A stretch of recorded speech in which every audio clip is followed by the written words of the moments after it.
Hey everybody, and welcome back to another video. And today we're going to be exploring a little bit of like FNAF drama.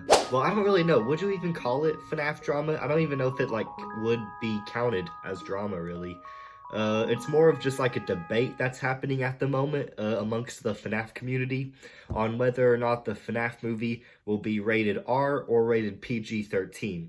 Now, usually I don't really like to mention any sort of drama on this channel, mainly because I really want this channel to be like a safe haven from any sort of like drama or any just like shit that's happening. But this time is different, because unlike all of the FNAF news YouTubers that are reporting on this at the moment, I just so happen to be a fan of both FNAF and Blumhouse, the company that is making the FNAF movie. So I know a bit more about Blumhouse's reputation and what they usually do in these types of situations, which means that I'm gonna be able to provide y'all with a bit more context about this situation so you guys can like come up with your own opinion on the matter. Me personally, I'd hope that the FNAF movie is actually rated R, mainly just because I love gore, especially in movies. I just love like all the gore I can get, I'll take. So that's pretty much a no-brainer question for me. Like, I would definitely prefer to see it rated R than PG-13.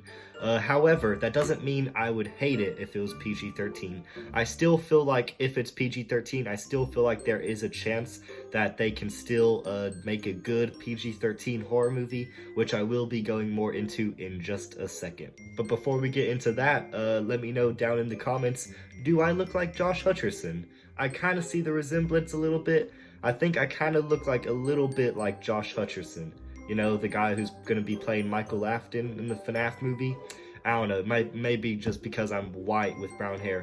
But yeah, let me know y'all's thoughts in the comments. So first, let's talk about whether or not the movie will legitimately be rated R or PG-13. Like, which one is it gonna actually most likely going to be? Unbiasedly, what do we predict that it's going to be based off of the clues that we have right now?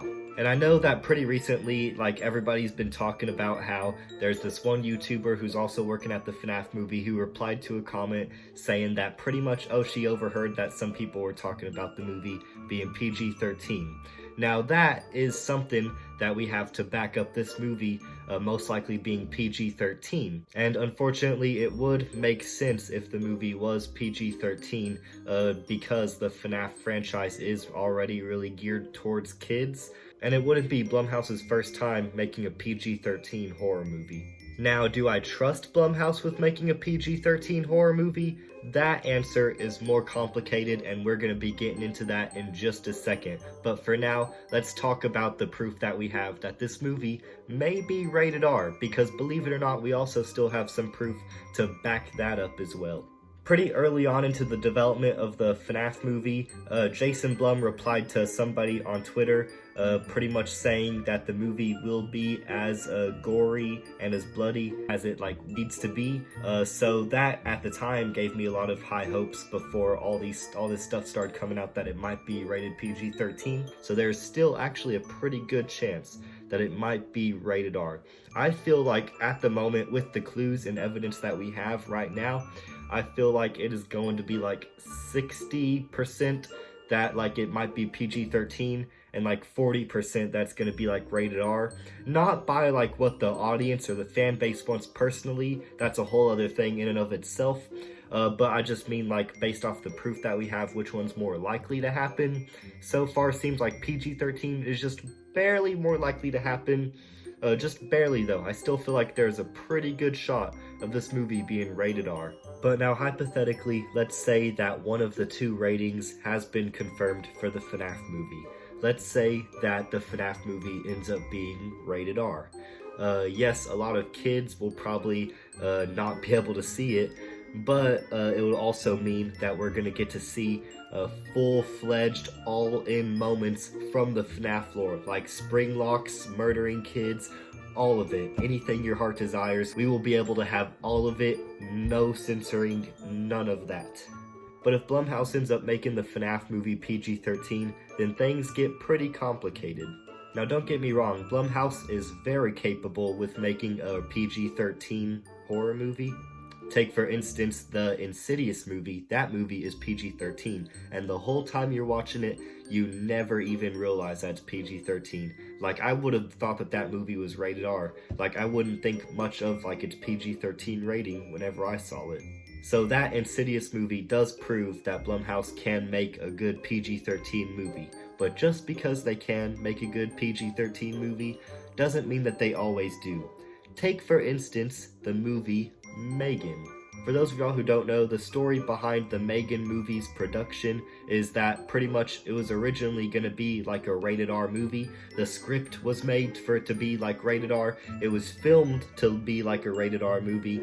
But then once they released the first trailer online and the internet blew up about it, they made the smart business decision to change it to PG-13. And the way they did that was by censoring all of the good moments. Pretty much any time there was going to be a kill in the Megan movie, the camera cuts off, or like it just skips past the kill, or the camera looks away. So it's like you never ever get to see any of the kills. And I can say with pure confidence that there was more screen time of Megan singing in that movie than there was of her actually killing, which, you know, is not good for a horror movie. Now, if Blumhouse has already proven with the Insidious movie that they can make a good PG-13 horror movie, then why did Megan fail so much? Well, that's because, unlike Insidious, Megan was changed to be PG-13 in the middle of making the movie. When they were like in the middle of editing the movie is whenever it got changed to be rated PG-13. Meanwhile, Insidious over here is a really good PG-13 movie because they came into the movie knowing that they had to make it scary and gory using the PG-13 limits. So in conclusion, with all of that in mind, if the FNAF movie ends up becoming PG-13, will it still be a good, faithful movie?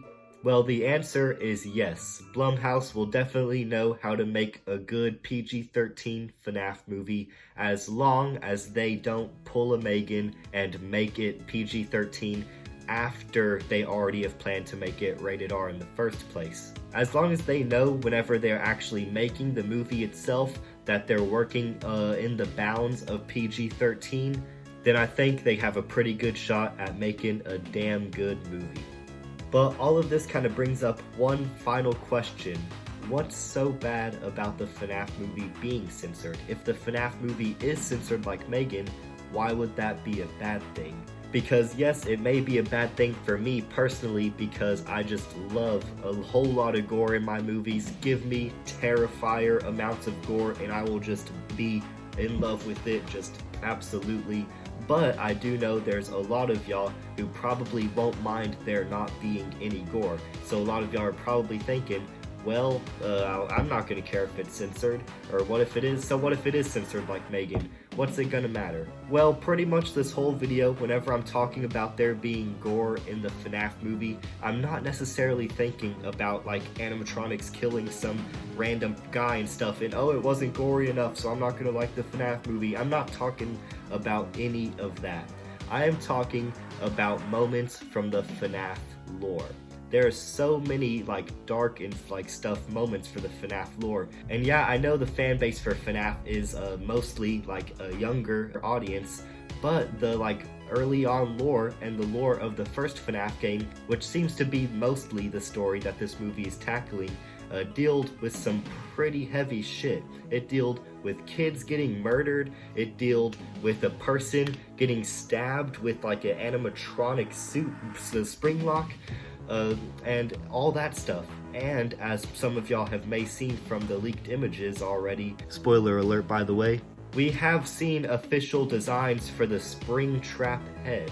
So there actually is somewhat of a chance that we will get to see the spring locking scene in this movie. But if they end up censoring it like Megan, then we may not see the spring lock scene anyways. I mean, you know what? I'd prefer for a theatrical adaptation of the springlock scene to feature more blood than a fucking 8-bit minigame. And you know, we might end up seeing more blood in that 8-bit minigame and not the actual movie if they censor that shit like they did with Megan. So yeah, that's why even the people who don't really care for gore should hope that this movie does not pull a Megan.